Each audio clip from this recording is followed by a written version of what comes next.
What's up, guys? Today I'm going to be teaching you all how to build a pretty big mountain bike kicker jump. I'm going to build this one about 8 feet long, about 3 feet high. Okay guys, so the plan of how to cut the right radius, which is a 12-foot radius for this jump, is have a string that measures out to 12 feet and then a pin on the end.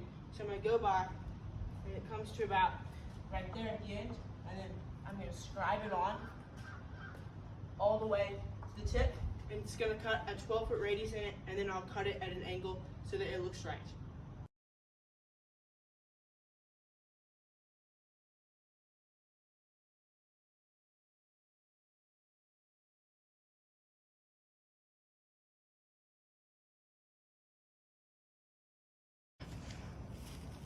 Okay, so there we are. We got both our pieces cut. We got the longer one, and the longer one, and this is the one that's going to be more near the top, like that.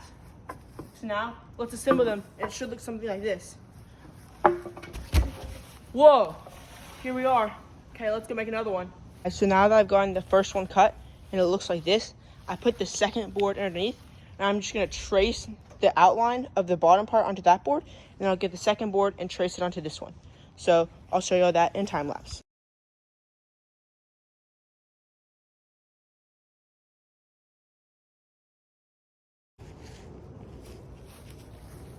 Okay guys, now that we've got both of our things framed, we're going to frame a support up the front. Instead of using another piece of wood, I'm going to use this piece that we cut out from the front of the transition and put it back here, like right there, and then cut it to make the angles work. So yeah, let's cut to that transition.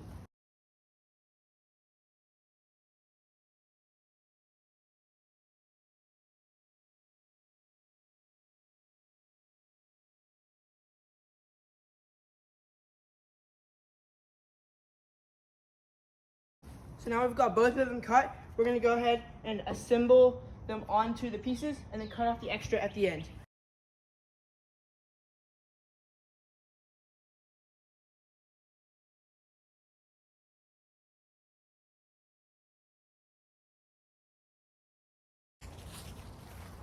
Okay, so I've got one done.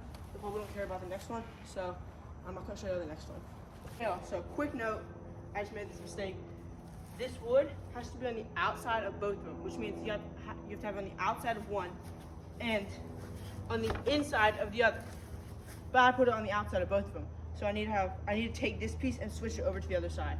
So yeah, that'll take a little while.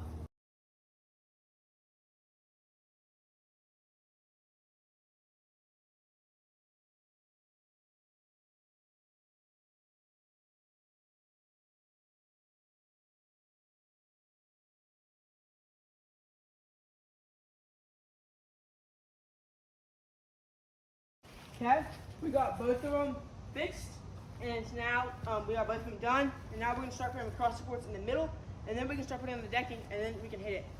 Okay, so I'm making a last-minute decision to use some 2x4s to brace this piece right here. So I have some scrap pieces, and I'm gonna use those to brace them. So let's get to time lapse cutting those now.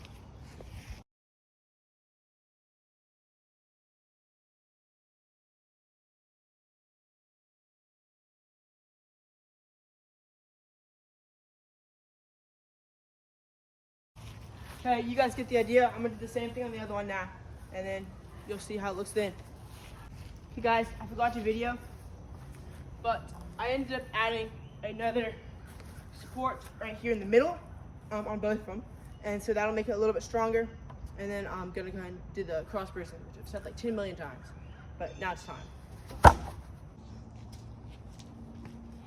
Okay guys, so unfortunately my phone ran out of battery, so I had to go plug it in and eat lunch earlier, but it didn't get when I did the cross bracing in, so I have one brace there, one there, one there, and one there. That one's a big 2x12, which I'll show y'all. So I have these cross braces, and then I have not yet installed the top, but I'm still deciding if I'm going to use plywood and just put more reinforcements and cross bracing, or if I'm going to deck the whole thing with 2x6s and 2x4s. Okay, so now I have to reinstall the side braces. I take them off to put on both of these inner braces. So these side ones I'm going to put back on. We'll make a time lapse of that.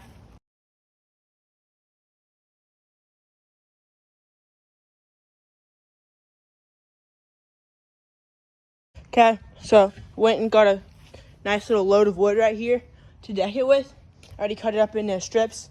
This should be enough to deck this. Some of these I cut into, the scraps cut into 24-inch sections, and then the other parts I cut into 32-inch sections, which I'm going to use for the jump.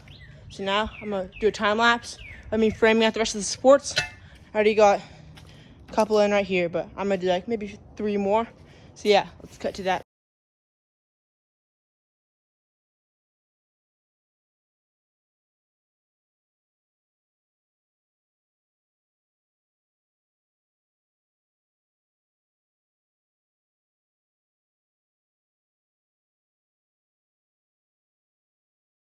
Okay, so I've got all the supports done. Now I'm gonna get on to decking it. It's gonna take a long time, so this is gonna be a pretty good looking time lapse.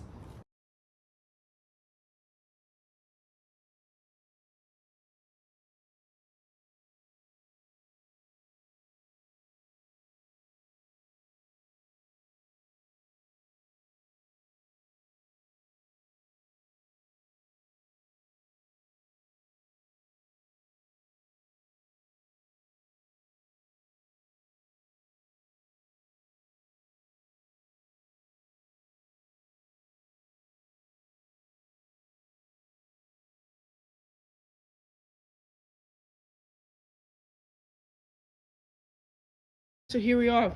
This is the jump that I'll show a video of right now. He's coming. Stay down. And then this is the jump that I just built. And I haven't hit it yet, but I'll post a video on hitting it soon once my arm is healed. I can't even believe how big this thing is. I mean, let me put my bike up to for perspective. This is my bike. My bike is a relatively, not huge bike, but it's not small. It's bigger than my bike. And it's like as tall as the handlebars. It's huge. Like it's past my waist, and I'm 5'6". Kind of crazy. And this is the one that I hit 14 feet gaps on it. And I don't know how big this is gonna hit you. But yeah. Okay guys, thank you so much for watching this video where I built this huge kicker ramp.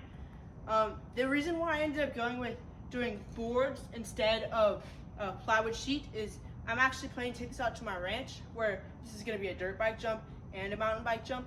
So I ended up going with these to make it a little bit stronger so it can support the weight of my little pit bike going off of it. And so comment if you want me to make a video about that out at the ranch of jumping off this thing onto the landing that I already have out there. And so I think it'll be sick. Unfortunately, I can't hit it for the next 2 weeks because I have a broken arm that I just got my cast off, and I can't mountain bike for another 2 weeks. So yeah, please comment, like, and subscribe. Bye. This thing's so heavy. I wonder how much it weighs. Let's see. Put your guess in the comments how much it weighs. I got 2 scales, so here we go.